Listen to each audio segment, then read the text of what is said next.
हिमाचल प्रदेश सरकार ने युवाओं को स्वरोजगार के लिए प्रोत्साहित करने के लिए अनेकों स्वावलंबी योजनाएं चलाई हैं। इसके लिए प्रदेश सरकार आर्थिक मदद देने के साथ साथ जरूरी प्रशिक्षण भी प्रदान कर रही है। प्रदेश के कई युवा इन योजनाओं से लाभान्वित होकर अच्छी कमाई कर रहे हैं और परिवार का बेहतर पालन पोषण कर रहे हैं। जिला मंडी के पदर उपमंडल की ग्राम पंचायत डाला के गांव चमा के रहने वाले रमेश चंद भी इन्हीं में से एक है। वह मुख्यमंत्री मधु विकास योजना का लाभ लेकर हर साल 3 से 4 लाख रुपए कमा रहे हैं। रमेश चंद का परिवार पुश्तैनी तौर पर मधुमक्खी पालन से जुड़ा था। उनका परिवार घर पर ही कम मात्रा में मधुमक्खियां पालता था। जब रमेश ने मुख्यमंत्री मधु विकास योजना के बारे में सुना तो मौन पालन को ही व्यवसाय के तौर पर अपनाने की सोची। इसके लिए उन्होंने पहले कृषि विज्ञान केंद्र सुंदरनगर में मौन पालन का प्रशिक्षण लिया।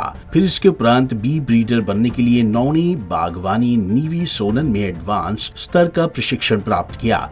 प्रशिक्षण लेने के उपरांत बागवानी विभाग से मौन पालन के लिए आर्थिक सहायता के लिए आवेदन किया। योजना के अंतर्गत रमेश चंद को वर्ष 2019 में मौन वंश बक्सों और अन्य साजो सामान खरीदने के लिए 1.76 लाख की आर्थिक सहायता मिली। मुख्यमंत्री मधु विकास योजना जो हिमाचल सरकार के द्वारा चलाई जा रही है, इसके तहत हमने मधुमक्खी पालन का व्यवसाय शुरू किया। इसके लिए हमने कृषि विज्ञान सुंदरनगर और हिमाचल प्रदेश नौणी विश्वविद्यालय से प्रशिक्षण प्राप्त किया। हमारे पास दोनों प्रकार से मधुमक्खी का पालन हो रहा है। एक पुराने जो तौर तरीके हमारे ट्रेडिशनल जिसे हम बाल हाइव कहते हैं, उसी प्रकार से भी हम मधुमक्खी का पालन कर रहे हैं, और दूसरा जो साइंटिफिक वैज्ञानिक बॉक्स है उसके ऊपर भी हम काम कर रहे हैं। हमारे पास मधुमक्खी की 100 के आसपास कॉलोनियाँ है। इस व्यवसाय से हम जैसे फ्रेमें बेचकर और शहद बेचकर लोकल मार्केट में अपने कुछ मधुमक्खी की फ्रेमें बेचकर और बॉक्स बेचकर सालाना 4 से 5 लाख की इनकम कमा रहे हैं।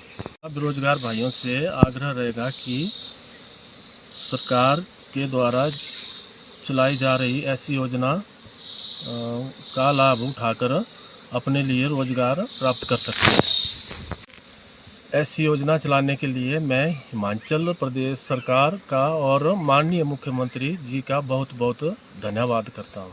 रमेश चंद का कहना है कि उन्होंने एपी सिनेरा व एविस मधुमक्खी पाल रखी है। इनसे वे वर्ष में 2 बार शहद लेते हैं, जिनमें एक बार में ही लगभग 2 क्विंटल तक शहद निकल आता है। शहद और मधुमक्खी के बॉक्सों को बेचकर वह एक साल में लगभग 3 से 4 लाख रुपए की कमाई कर लेती हैं। पंजाब केसरी टीवी के लिए मंडी से सीमा शर्मा की रिपोर्ट।